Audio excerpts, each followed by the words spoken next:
Zee 24 तास एक पाऊल पुढे। नमस्कार, मी अमोल जोशी। रोखठोक मध्ये आपलं स्वागत।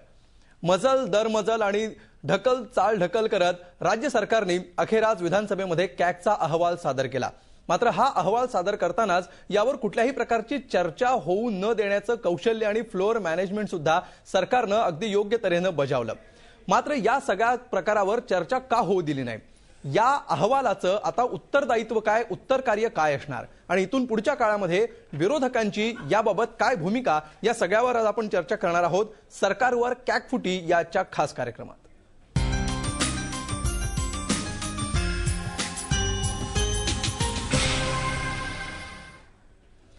सुरुवातीला आपण बघूया की आज नेमकं काय घडलं, विरोधकांनी काय भूमिका घेतली आणि आज सभागृहामध्ये नेमकं काय घडलं याबाबतचा खास रिपोर्ट।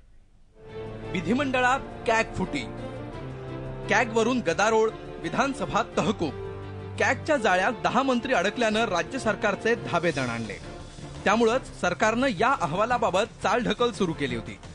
अखेर विरोधकांच्या आक्रमकतेमुळे सरकारला हा अहवाल विधिमंडळात मांडावा लागला। पण अहवालावरील चर्चेची विरोधकांची मागणी मात्र सरकारनं फेटाळून लावली। मुख्यमंत्र्यांच्याच पुढाकारानं विधानसभा अध्यक्षांनी हा अहवाल लोकलेखा समितीकडे पाठवला।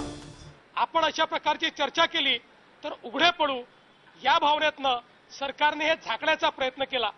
मंत्र्यांनी देखील स्पष्टीकरणं दिलेली आहेत, पण त्या स्पष्टीकरणातनं कॅगने जे नेमके आक्षेप घेतले आहेत त्या आक्षेपावर बोलायच्या ऐवजी धोरणात्मक बोलायचं अशा प्रकारचा एक प्रयत्न करण्यात आलेला आहे। चर्चा होऊ नये, आणखी अधिक भ्रष्टाचाराचे प्रकरण बाहेर येऊ नये म्हणून सरकारच्याच आमदारांनी, सत्ताधारी आमदारांनी या ठिकाणी गोंधळ घालून आज सभागृहाचं कामकाज बंद पाडलं। छगन भुजबळ आणि नारायण राणे यांनी जे त्या ठिकाणी उल्लेख केलेले आहेत हे अत्यंत आक्षेपार्ह आहे। कॅग ही जी संस्था आहे, नियंत्रक आणि महालेखाकार, हे घटनेच्या कलम 151 प्रमाणे नेमलेले आहेत। घटनात्मक त्या यंत्रणा आहेत, त्याच्यावर कुठल्याही मंत्र्यांना आक्षेप घेण्याचा अधिकार नाही। मंत्र्यांच्या जमीन व्यवहारांवर कठोर ताशेरे ओढतानाच कॅगनं बहुचर्चित लवासाच्या प्रकल्पाबाबतच्या सरकारी कारभारावरही गंभीर ठपका ठेवलाय। ही कॅगची बाजू आहे। आता ह्याच्यावर सरकारची बाजू काय, याच्यावर विभागाची बाजू काय, याच्यावर त्या संबंधित विभागाच्या प्रधान सचिवांची कोणती बाजू आहे, हे सगळं ऍक्शन टेकन रिपोर्टच्या माध्यमातून पब्लिक अकाउंट्स कमिटी जी विरोधी पक्षाला दिली गेलेली आहे त्याच्यामध्ये हा विषय आता चर्चेला होईल। लवासा प्रकल्प उभा करण्यासाठी विकासकाची निवड करताना कुठलीही पारदर्शकता ठेवली नाही असा ठपका कॅगनं ठेवलाय। तसंच लवासामध्ये सर्वसामान्य लोकांचा विचार करण्याऐवजी खासगी हिताचाच विचार केल्याचे ताशेरेही कॅगनं ओढले। एकूणच काय, सरकारच्या कारभारावर कॅगनं कितीही गंभीर आक्षेप घेतले असले तरी हा अहवाल चर्चेविना लोकलेखा समितीच्या बासनात गुंडाळला गेल्यामुळे संबंधितांवरच्या कारवाईचा प्रश्नही जवळपास निकालातच निघाला असं म्हणायला हरकत नाही। विधानसभेत विरोधकांची कॅग अहवालावरील चर्चेची मागणी फेटाळून सरकारने आणखी बदनामी होण्यापासून पळवाट शोधली आहे। मात्र आता यापुढे कॅगच्या अहवालावरून कारवाई होणार का, ताशेरे ओढलेल्या मंत्र्यांचं भवितव्य काय असेल, याबाबत सरकार काय भूमिका घेते हे पाहणं महत्त्वाचं ठरणार आहे। व्हिडिओ जर्नलिस्ट प्रकाश भोयेसह दीपक भातुसे, झी 24 तास, मुंबई। आणि या विषयावर चर्चा करण्यासाठी आपल्या स्टुडिओमध्ये आहेत शिवसेनेच्या आमदार आणि प्रवक्त्या डॉक्टर नीलम गोऱ्हे। नीलमताई, स्वागत तुमचं या चर्चेमध्ये। त्याचबरोबर पुण्यातून या चर्चेमध्ये सहभागी होत आहेत काँग्रेसचे प्रवक्ते डॉक्टर रत्नाकर महाजन आणि त्याचबरोबर पुण्यातूनच या चर्चेमध्ये सामाजिक कार्यकर्ते विश्वंभर चौधरी सुद्धा सहभागी होत आहेत।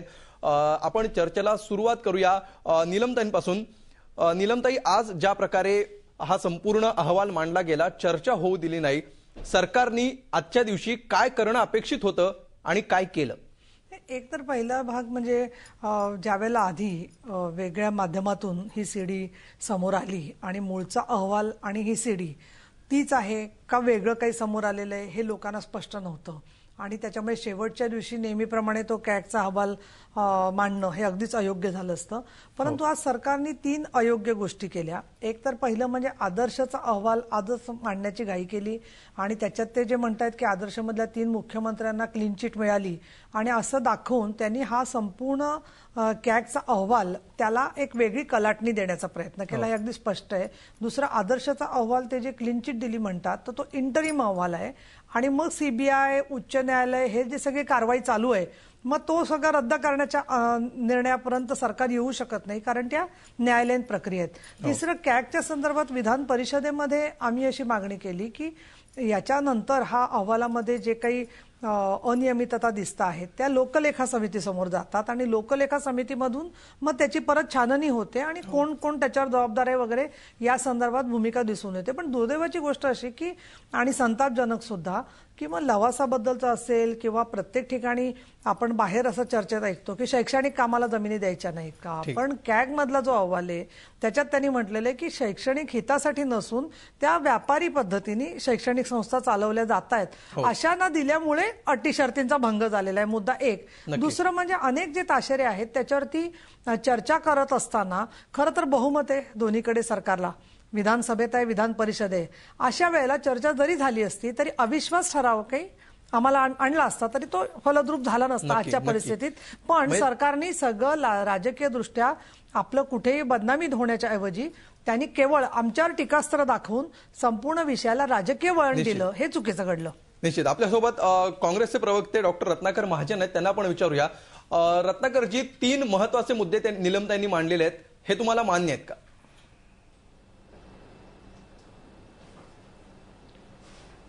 मुद्दे मान्य आहेत का अमान्य आहेत यापेक्षा सुद्धा वैधानिक व्यवस्था काय, संवैधानिक व्यवस्था काय, हा जास्त महत्त्वाचा प्रश्न आहे.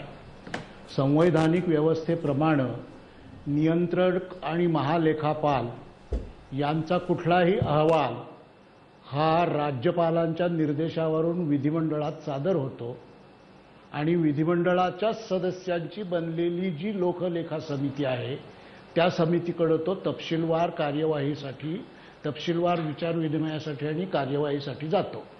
त्याप्रमाणेच हे सगळं घडलेलं आहे.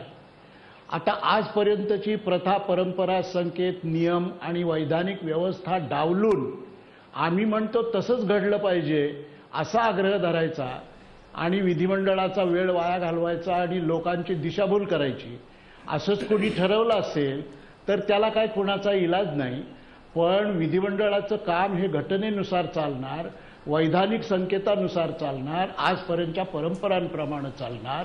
त्याप्रमाणे हा अहवाल आता लोकलेखा समिती पुढे जाणार आहे. म्हणजे तिथं विरोधी पक्षाचे सदस्यच अध्यक्ष आहेत आणि सर्वपक्षीय लोक तिथं आहेत, तेव्हा तिथं चर्चा करावी. अगदी. म्हणजे तुम्हाला असं म्हणायचंय की सभागृहाच्या कामकाजाचा वेळ वाया जाऊ नये म्हणून सरकारने यावर चर्चा होऊ दिली नाही? नाही, मुद्दा तो नाही. झी 24 तास, एक पाऊल पुढे.